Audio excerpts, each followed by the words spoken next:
9वां अध्याय। क्योंकि कल हमने निशुंभ को मार दिया था तो आज वाली है 9वां अध्याय। निशुंभवत। राजा ने कहा, हे ऋषिराज, आपने रक्तबीज के वध से संबंधित रखने वाला वृत्तांत मुझे सुनाया। अब मैं रक्तबीज के मरने के पश्चात क्रोध में भरे हुए शुंभ व निशुंभ ने जो कर्म किया वह सुनना चाहता हूँ। महर्षि मेधा ने कहा, रक्तबीज के मारे जाने पर शुंभ और निशुंभ को बड़ा क्रोध आया और वह अपनी बड़ी सेना का इस प्रकार से सर्वनाश होते देखकर निशुंभ देवी पर आक्रमण करने के लिए दौड़ा। इसके साथ बहुत से बड़े बड़े असुर देवी को मारने के वास्ते दौड़े तथा महापराक्रमी शुंभ अपनी सेना सहित चंडिका को मारने के लिए आगे बढ़ा और शुंभ निशुंभ का देवी से घोर युद्ध होने लगा और दोनों असुर इस प्रकार देवी पर बाण फेंकने लगे जैसे मेघों से वर्षा हो रही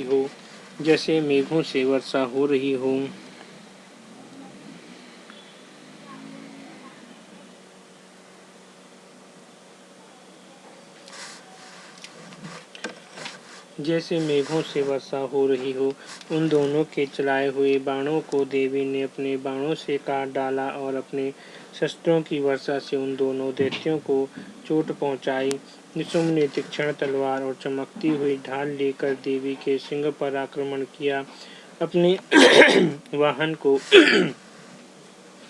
चोट पहुंची हुई देखकर देवी ने अपने क्षुरप्र नामक बाण से निशुंभ की तलवार व ढाल दोनों को ही काट डाला। तलवार ढाल कट जाने पर निशुंभ ने देवी पर सख्ती से प्रहार किया। देवी ने अपने चक्र से उसके दोनों टुकड़े कर दिए। फिर क्या था, दैत्य मारे क्रोध के जल भून गया।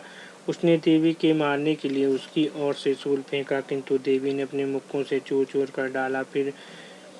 फिर उसने देवी पर गदा से प्रहार किया। देवी ने त्रिशूल से गदा को भस्म कर डाला। इसके पश्चात वह फरसा हाथ में लेकर देवी की ओर लपका। देवी ने अपने तीक्ष्ण बाणों से धरती पर सुला दिया। अपने पराक्रमी भाई निशुंभ के इस प्रकार से मरने पर शुंभ क्रोध में भरकर देवी को मारने के लिए आगे दौड़ा। वह रथ में बैठा हुआ उत्तम आयुधों से सुशोभित अपनी 8 बड़ी बड़ी भुजाओं से सारे आकाश को ढके हुए था। शुंभ को आते हुए देखकर देवी ने अपनी शंख बजाया, धनुष की टंकोर का भी अत्यंत दुस्सह शब्द किया, साथ ही अपने घंटे के शब्द से, जो कि संपूर्ण दैत्य सेना के तेज को नष्ट करने वाला था, संपूर्ण दिशाओं को व्याप्त कर दिया। इसके पश्चात देवी के सिंह ने अपनी दहाड़ से, जिसे सुन बड़े बड़े बलवानों की मदद दूर हो जाता था, आकाश, पृथ्वी और 10 दिशाओं को पूरित कर दिया। फिर आकाश में उछलकर काली ने अपने दांतों तथा हाथों को पृथ्वी पर पटका। उसके ऐसा करने से ऐसा शब्द हुआ जिससे कि उससे पहले के सारे शब्द शांत हो गए। इसके पश्चात शिवदूती ने असुरों के लिए भय उत्पन्न करने वाला अट्टहास किया, जिसे सुनकर अब दैत्य थर्रा उठे और शुंभ को बड़ा क्रोध आया। फिर अंबिका ने उसे, अरे दुष्ट, खड़ा रह कहा तो आकाश के सभी देवता जय हो बोल उठे। शुंभ ने कहा, ज्वालाओं से युक्त एक भयंकर शक्ति छोड़ी, जिसे आते देखकर देवी ने अपने मोहड़का नामक शक्ति से काट डाला। हे राजन, फिर शुंभ सिंहनाथ को तीनों लोकों में व्याप्त हो गए और उसकी प्रतिध्वनि से ऐसा घोर शब्द हुआ जिससे कि पहले के सभी शब्द को जीत लिया। शुंभ के छोड़े हुए बाणों को देवी ने और देवी के छोड़े बाणों को शुंभ ने अपने हजारों टुकड़े टुकड़े कर दिए।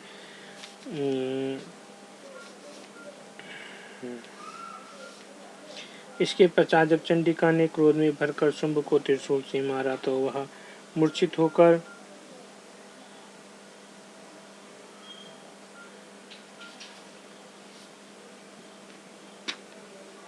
पृथ्वी पर गिर पड़ा और उसकी मूर्छा दूर हुई। वह धनुष लेकर आया और अपने बाणों से उसने देवी काली के सिंहों को घायल कर दिया। धनुष की टंकार से। फिर उस राक्षस ने 10,000 भुजाएं धारण करके चक्रादि आयुधों से देवी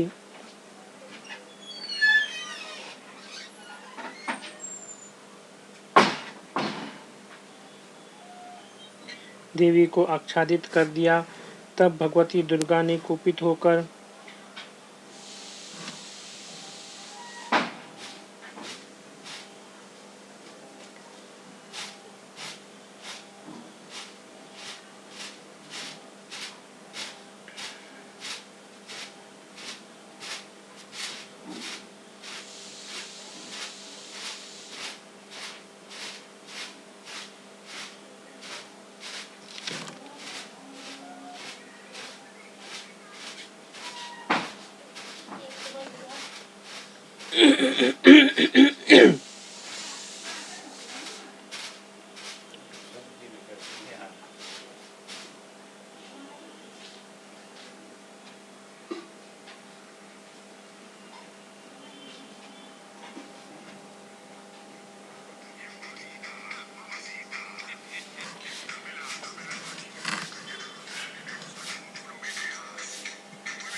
तब भगवती दुर्गा ने कुपित होकर अपने बाणों से उन चक्रों तथा बाणों को काट डाला। यह देखकर निशुंभ हाथ में गदा लेकर चंडिका को मारने के लिए दौड़ा।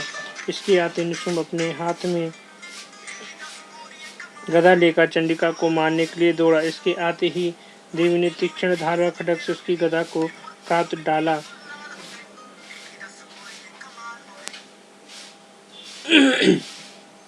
यह देखकर निशुंभ हाथ में गदा लेकर चंडिका को मारने के लिए दौड़ा। इसके आते ही देवी ने तीक्ष्ण धार वाले खड्ग से उसकी गदा को काट डाला। उसके फिर त्रिशूल हाथ में लिया। देवताओं को दुखी करने वाला निशुंभ को त्रिशूल हाथ में लिए हुए आता देखकर चंडिका ने अपने शूल से उसकी छाती पर प्रहार किया। उसकी छाती को चीर डाला। शूल विदीर्ण हो जाने पर उसकी छाती में से एक उस जैसा ही महापराक्रमी दैत्य ठहर जा कहता हुआ निकला।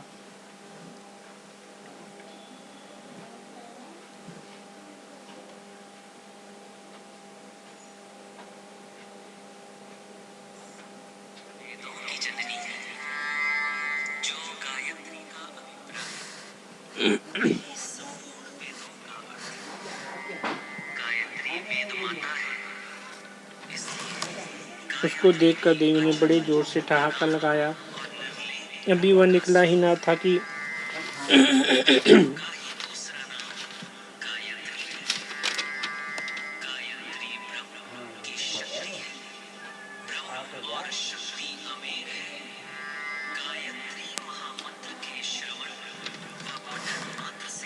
उसे देखकर देवी ने बड़े जोर से ठहाका लगाया। अभी वह निकला ही ना था कि उसका सिर अपनी तलवार से काट डाला। सिर के कटने के साथ ही वह पृथ्वी पर गिर पड़ा।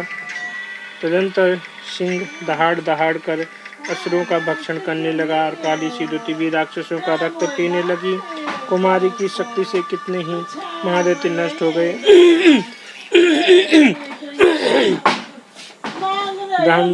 ब्रह्मा जी के कमंडल के जल से कितने ही असुर समाप्त हो गए। कई दैत्य माहेश्वरी के त्रिशूल से विदूर्ण होकर पृथ्वी पर गिर पड़े और कई बाराही के प्रहारों से छिन्न छिन्न होकर धराशायी हो गए। वैष्णवी ने भी चक्र से बड़े बड़े महापराक्रमियों का कचूमर निकालकर उन्हें यमलोक भेज दिया और इंद्री से कितने ही महाबली राक्षस टुकड़े टुकड़े हो गए। कई दैत्य मारे गए, कई भाग गए, कितने ही काली सी दूती और सिंह ने भक्षण कर लिए।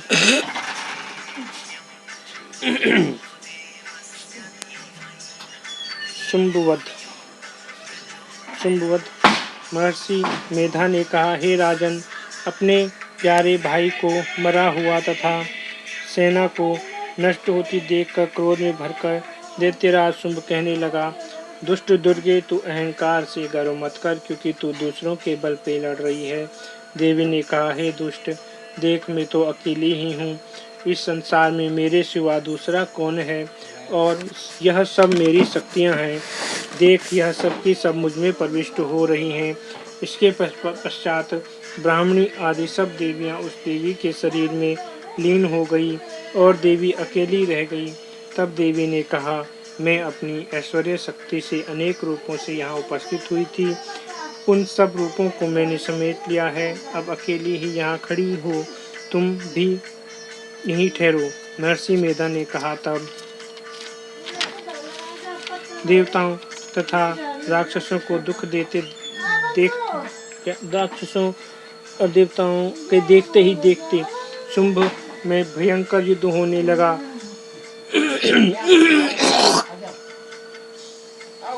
शुंभ शुंभ का और देवी का भयंकर युद्ध होने लगा। अंबिका देवी ने सैकड़ों अस्त्र शस्त्र छोड़े।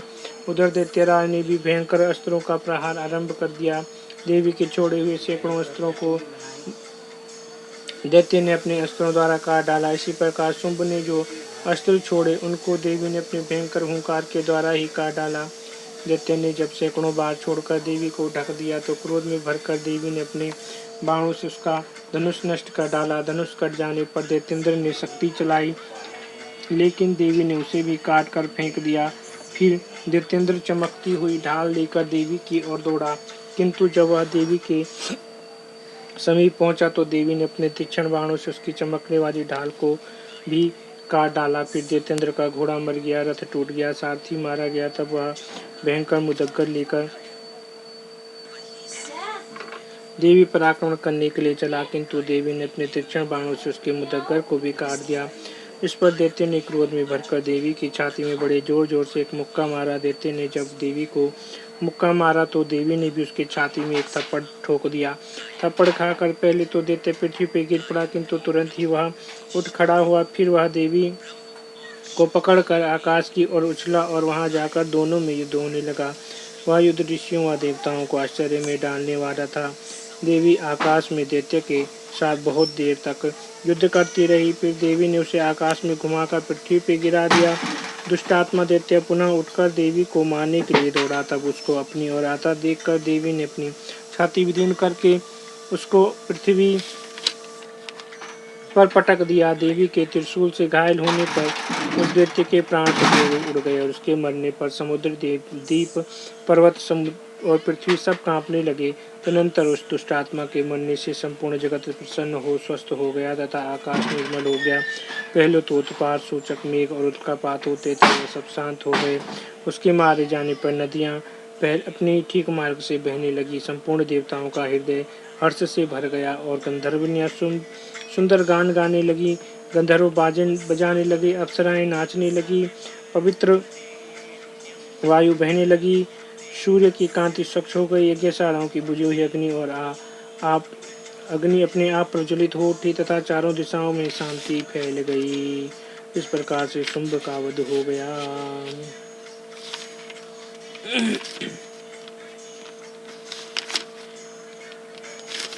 कल हम आपको 11वां और 12वां अध्याय सुनाएंगे। देवी के पाठ का महात्म्य और देवताओं का देवी की स्तुति करने का बारे में बताएंगे। इस प्रकार से उन्होंने स्तुति करी। तो इस प्रकार से आज का हमारा यहीं पे होता है। जय माता दी, जय माता दी, जय माता दी, जय माता दी, जय माता दी, जय माता दी, जय माता दी।